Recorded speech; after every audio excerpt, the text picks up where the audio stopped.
My dad wants me to live with him until I'm 60, but I'm probably going to move out next year, move to Utah with some of my siblings. My sister is going to have a baby next year, so that'll be exciting to live with her if I can. And I've always wanted to be a mom. Like, that's my whole life so far. I've been looking forward to being a mom. And my own mom has taught me so many life skills, like gardening and cooking and cleaning and laundry and all that stuff. And um, I kind of like linked all those together in my head. I'm like, you could garden and grow the food. You can then cook the food and then clean up after you're done, and then do laundry. Like the dish rag that you use to clean up or your clothes. Like I don't know, for some reason I usually end up wearing like a white shirt when I'm eating spaghetti or lasagna, and I'm like, this was a bad choice. But it's quite funny. My project, I chose this project, cooking, because it'll help me in my future. And one of the things I did was I made a list of the food I wanted to make, and then I figured out what each of those things, which each of those meals needed, and then what I already had and what I needed to get from the store. And then out of the things I needed to get from the store, I made a list of, and I guessed the prices, and then I compared the prices that I guessed to what the prices actually were, and that it's kind of like budgeting, where you, like, I don't know, in my future, I'm probably going to buy the same things over and over so much, so I'm just going to know what price they are. But guessing it was kind of fun, because one of the things was like a French bread, like those really long French bread you can get from Walmart, and I thought it was going to be like $3, but it was only $1, and that really surprised me, and I think that's really cool. One thing about me is, like, I don't know if there's like a name for it, but I don't always feel hungry. Sometimes the only way I know I'm hungry is if my head starts hurting, and so I have to make sure that I eat like often enough, so I like figure out, this is about lunchtime, I need to eat now, even though if I'm not feeling like hungry, and that helps me not get migraines as much. And I also carry water around pretty much everywhere I go, even church.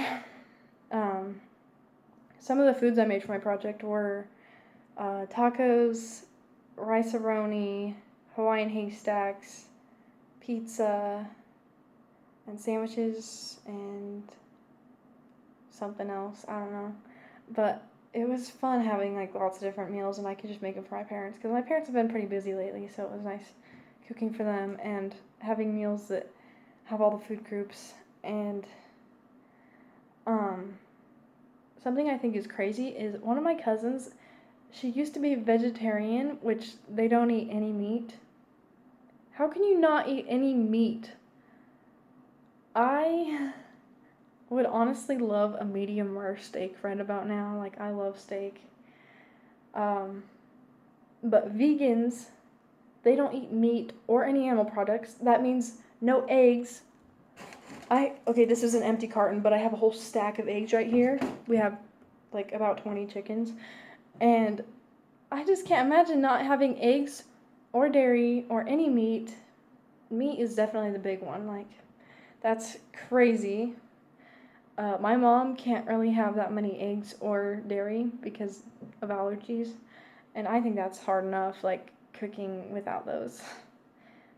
But vegan, you have to be dedicated to go on any diet, but vegan, on a website I found, it's had replacement foods for protein as like nuts and seeds and beans, and I'd honestly rather have meat than those.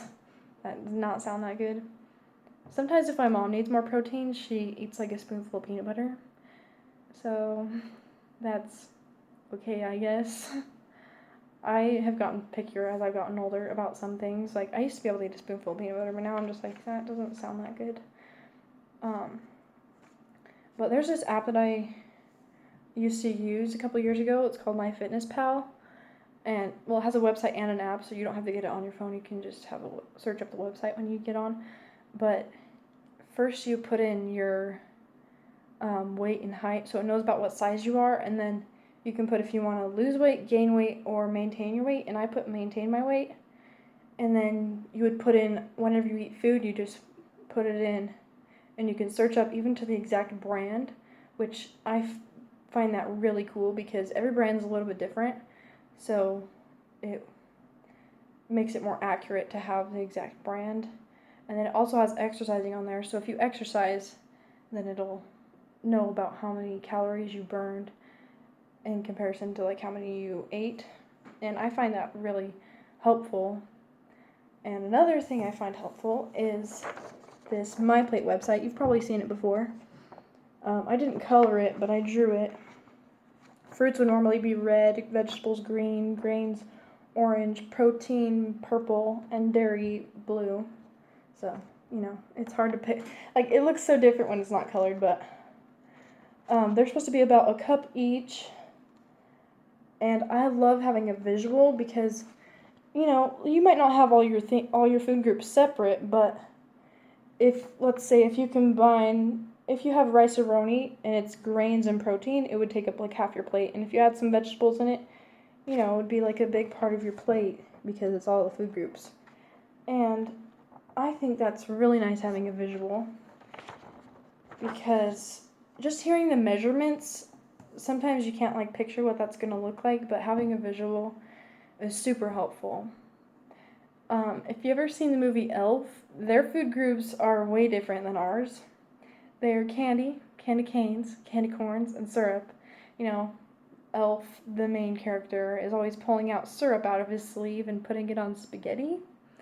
That sounds really nasty, but I am glad that we have fruits, vegetables, grains, protein, and dairy as our food groups because I really like food. In conclusion, I'd like to say that I love this project. I think it's really important for people to do something that'll help them with their future or with their community. And I wish that kids in Utah did this. Like, I used to live in Utah, and that would have really helped them, like, either choosing a project to help your community or that it'll help your future self, because it's important to be able to choose something as well, because in most classes, let's say English, everybody has to read the same books, or maybe there's a few options, but you have to do the same thing for pretty much all of your classes with everybody. But for this project, you get to choose something that you really like, something you're passionate about, or if you want to help the community in a way that you see they need, or something that'll help you in your future, then it's really cool because everybody has different projects, and I really I've loved doing this project, and I know it'll help me in my future, and thank you.